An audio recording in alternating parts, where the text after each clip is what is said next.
Hello, my name is Michaelina RG. This video is a presentation of the patterns of ownership and control of the mass media and how media stereotypes are presented.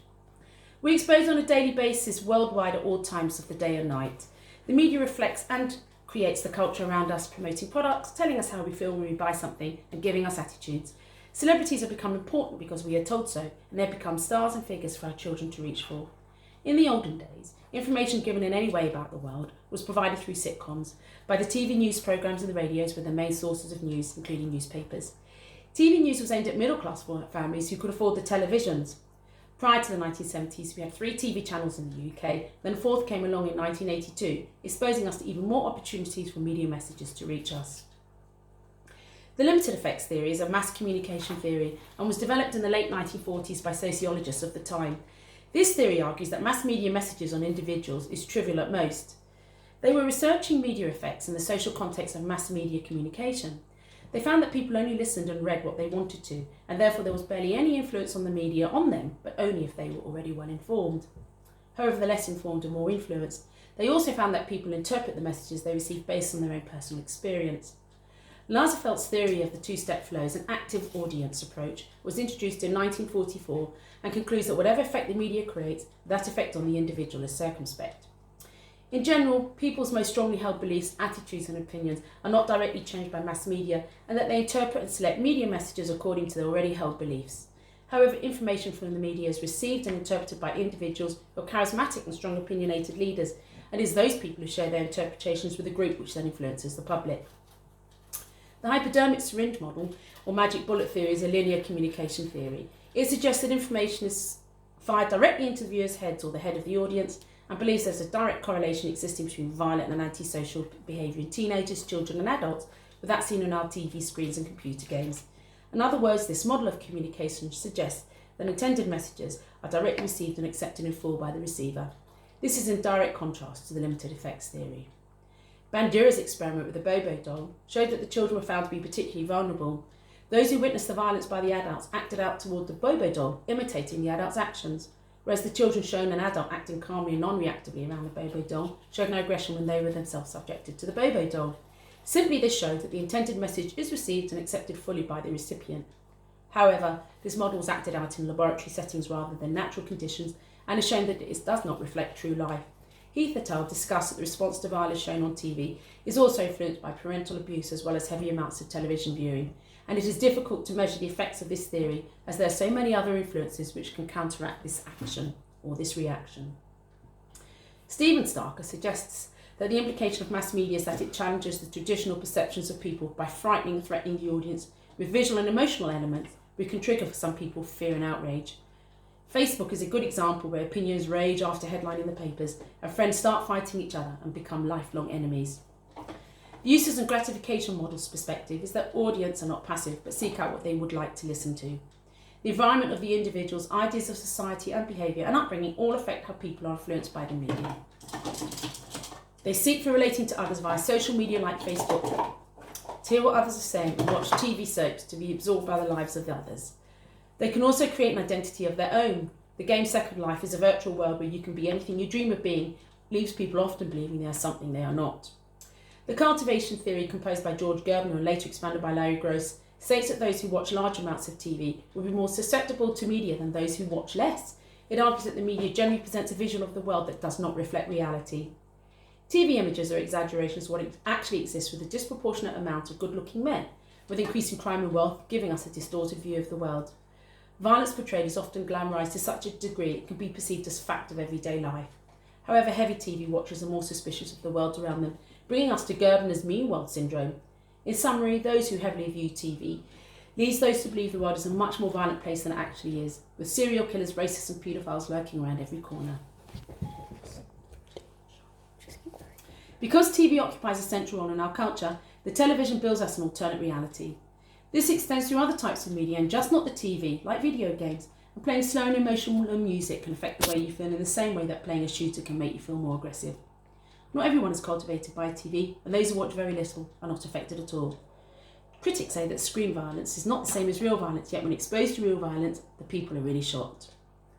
The cultural effects model informs us that the media influences its audience over a period of time.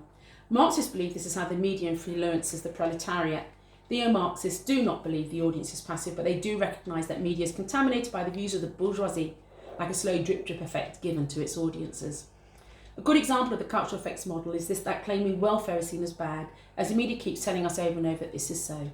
This helps establish views where different ideas are seen as odd or wrong. So hegemony, leadership or dominance, especially by one state, social group over another, establishes standard views or views that are seen as acceptable. But this model does express that the effect the media has on its audience does depend on their experiences and social characteristics. For example, many men and women do resist gender stereotyping, and not everyone is racist. An important area of study for sociologists is the impact of ownership on content and presentations. And as media owners can influence the orientation of content, therefore media ownership is an important subject.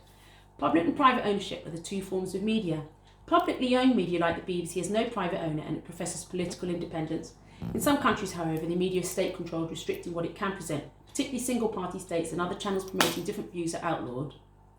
Privately owned media, like the newspapers and the TV channels, can be owned by powerful individuals or group of shareholders. They can be less objective in their agenda, even though broadcast media is regulated by Ofcom in the UK. The newspapers are not regulated, and this gives rise to ethical issues like libel and invasion of privacy. Privately owned media influences what finds space in the newspapers. This gives rise to direct censorship and is also known to intimidate the editorial staff who are driven by wealthy owners having political interests interlinking with advertisers. For example, the Telegraph has the HSBC as one of its major corporate advisors, and therefore any critical or negative stories of the HSBC are discouraged, leading to Peter Osborne, the former chief political commentator at the Telegraph, to say that any recent coverage of HSBC amounts to a form of fraud on its readers, placing the interests of a major international bank above its duty to bring the news. Oakeshall in Agents of Power said that the content of the press is directly correlated with the interests of those who finance the press and that they have ultimate power over the news content. Howard Evans, former editor of the Sunday Times, knighted for his Sunday Times Insight team reporting on thalidomide, informed the Leviston inquiry how much Rupert Murdoch interfered with the contents of the paper, admitting he was often warned when he published differing viewpoints and that many journalists ended up agreeing with Murdoch as he was so influential. Approximately 6 billionaires are the majority of the voting shareholders in the UK national papers. But it is also important to remember that it isn't just the general public that the papers are reaching out to, but the business community capturing them as their advertisers. Two perspectives on mass media and the impact of ownership on content presentation include the market model and the public sphere model, as discussed by Croteau and Haynes. The market model is where content is seen as just another product. The public is interested and demands it and are therefore seen as consumers. The media companies compete between each other to generate profit, and therefore no regulation is required with this model, as this would interfere with the natural action of supply and demand. So therefore content's about what the owners think the audience wants, and a good example of this are the tabloids. The public sphere model does not meet the needs of societies in the market model, but circulates ideas and knowledge, socialising people into society whether the ideas are popular or not. Diversity and innovation are key, giving fresh content rather than advertising new technologies. It is regulated to ensure that different people are kept informed of different interests and that the audience is protected from harmful content. When analysing research evidence relating to how stereotyping transmits meaning to audiences, this can be seen when a group is considered a threat to societies, as they are often demonised and stereotyped.